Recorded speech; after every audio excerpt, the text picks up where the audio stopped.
Welcome to RTV. మరి ఇక్కడ చెంగిచెర్లలో జరిగినటువంటి ఘట్టము అందరినీ కలిచివేస్తుంది అని తెలుసు. రోజుకొక ట్విస్ట్ ఏర్పడుతుంది అనేది కూడా తెలుస్తుంది.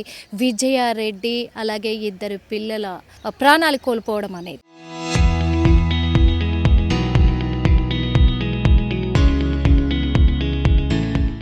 అది ఎంత వరకు అంటే ప్రస్తుతం వాళ్ళ ఇంటి దగ్గరే ఉన్నాము. ఇక్కడే మరి చెంగిచెర్లలో ఇది విజయారెడ్డి ఉండే ఇల్లు, ఈ ఇంటి దగ్గరే ఉన్నాము. ఎందుకంటే ఏంటి ఇది ఒక మిస్టరీ లాగా మారుతుంది ఈ స్టోరీ.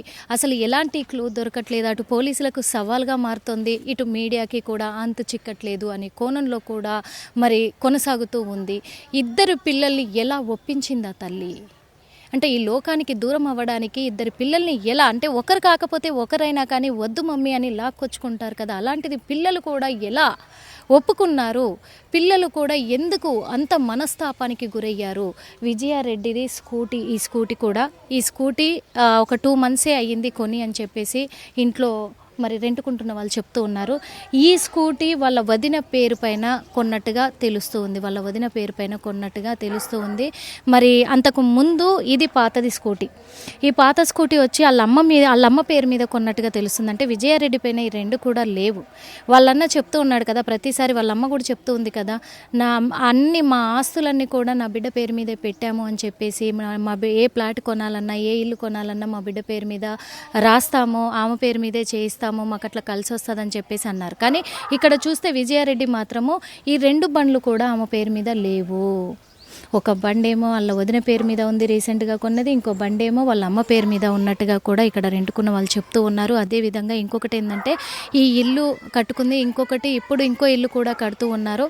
నారపల్లిలో ఇల్లు కడుతున్నారు. అంటే ఇక్కడ అందరూ ఉంటారు కదా, ఓనర్స్ ఉంటారు, అందరూ కూడా నైబర్స్ ఉంటారు కాబట్టి వాళ్ళతో ఒకరోజు షేర్ చేసుకున్నట్టుగా కూడా తెలుస్తూ ఉంది. నారపల్లిలో ఇల్లు కడుతున్నాను, అమ్మ అక్కడికి వెళ్తూ ఉంటుంది అని చెప్పేసి చెప్పింది విజయారెడ్డి అని చెప్పేసి కూడా చెప్తూ ఉన్నారు. అంటే అక్కడ నారపల్లిలో కడుతున్న ఇల్లు కూడా విజయారెడ్డిదే అయినప్పటికీ కూడా ఇక్కడ మరి విజయారెడ్డి అన్న చిరంజీవి ఎవరైతే ఉన్నారో అక్కడ ఇల్లు నేను కడుతున్నాను అని నిన్న మనకు కూడా చెప్పడం జరిగింది ఆఫ్ ది రికార్డ్.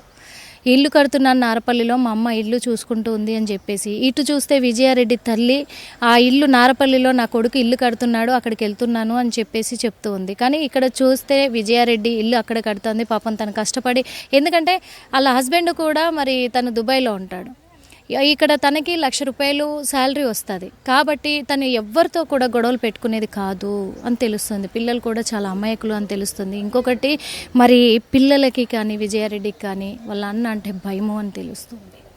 ఇలాంటి విషయాలన్నీ కూడా కొంచెం మనం దృష్టిలోకి తీసుకోవాల్సిన అవసరం అయితే ఉంది. ఈ ఇంట్లో నుంచే తను చివరగా ఆ రోజు సాయంత్రం టైంన బయటికి వెళ్ళేటప్పుడు ఇక్కడి నుంచే స్టార్ట్ అయింది విజయారెడ్డి. ఇక్కడి నుంచి తను స్టార్ట్ అయ్యి తన సొంత కారు ఎప్పుడు కూడా ఇక్కడే పార్క్ చేసుకుంటారు అంట.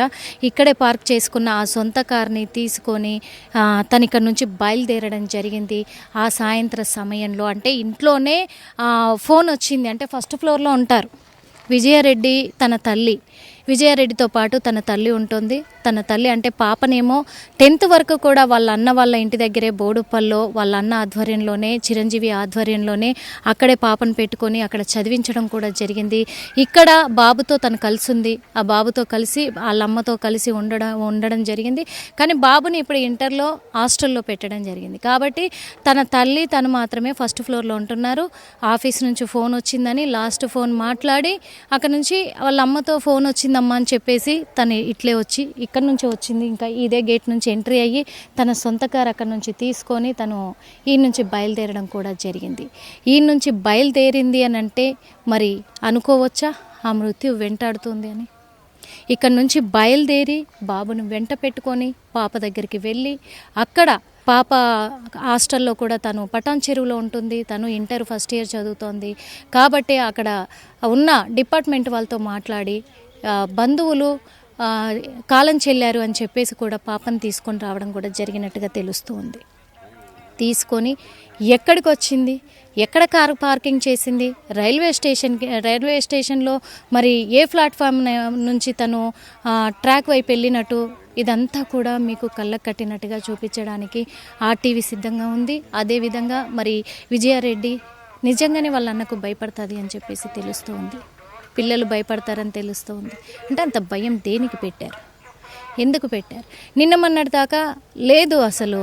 ఎందుకంటే వాళ్ళ తన పేరు మీద అన్ననేమో పక్క మా చెల్లంటే మాకు ప్రేమ, చెల్ల పేరు మీదే పెట్టాము అని అంటున్నారు. మరి వీళ్ళు సంపాదించిన డబ్బులు ఎక్కడ పోయినాయి అనేది కూడా అనుమానాలు వ్యక్తమవుతాయి కదా. వీళ్ళకేం ఆర్థికంగా సమస్యలు లేవు. అలా అని చెప్పి ఒంటరితనము అని ఆ సూసైడ్ లెటర్లో ఉంది అన్నాం కదా, సారీ ఆ లేఖలో ఉంది అంటున్నాం కదా, తను రాసిన లేఖలో, ఆ లేఖలో నేను ఒంటరితనాన్ని తట్టుకోలేకపోతున్నాను అని చెప్పేసి, అందుకు నా పిల్లల్ని ఒంటరిగా నేను వదిలేయలేకపోతున్నాను అని చెప్పి ఆ లేఖ రాసినట్టుగా పోలీసులు చూపిస్తూ ఉన్నారు. కానీ తనకు ఒంటరితనం అనేది ఎక్కడా లేదు. ఇద్దరి అండర్స్టాండింగ్ మీదే భర్త దుబాయ్లో ఉన్నారు, ఆమె ఇక్కడ ఉంది. వచ్చి తను 10 రోజులు అట్లా ఉండేసి వెళ్తూ ఉంటాడు హస్బెండ్ అని కూడా తెలుస్తుంది. హస్బెండ్ చాలా అమాయకుడు అని చెప్పేసి కూడా ఇక్కడ రెంట్కుంటున్న వాళ్ళు చెప్తూ ఉన్నారు. నిజంగానే వాళ్ళ అన్నంటే భయం అంటున్నారు. ఇద్దరికే తెలియాలి ఏదైనా, వాళ్ళ అన్నకి వాళ్ళ అమ్మకే తెలియాలి, వాళ్ళతో ప్రతిదీ షేర్ చేసుకుంటుందని ఇక్కడ రెంట్కున్న వాళ్ళు కూడా చెప్తూ ఉన్నారు. ఏం జరిగింది అనే కోణంలో చూస్తే వాళ్ళ మదర్ని వాళ్ళ అన్నని ఎంక్వైరీ చేస్తే కానీ ఏ విషయమైనా బయటపడే అవకాశాలు ఉన్నాయన్నట్టుగా కూడా తెలుస్తుంది. చరిత్ర సృష్టించినోడు ఇప్పుడు ఆ చరిత్రని తిరగరాయబోతున్నాడు. అబద్ధాల గోడల్ని బద్దలు కొట్టి నిజాలను రాగా మీ ముందుంచబోతున్నాడు. నిజమైన వార్తల కోసం వెంటనే డౌన్లోడ్ చేసుకోండి రా యాప్ని.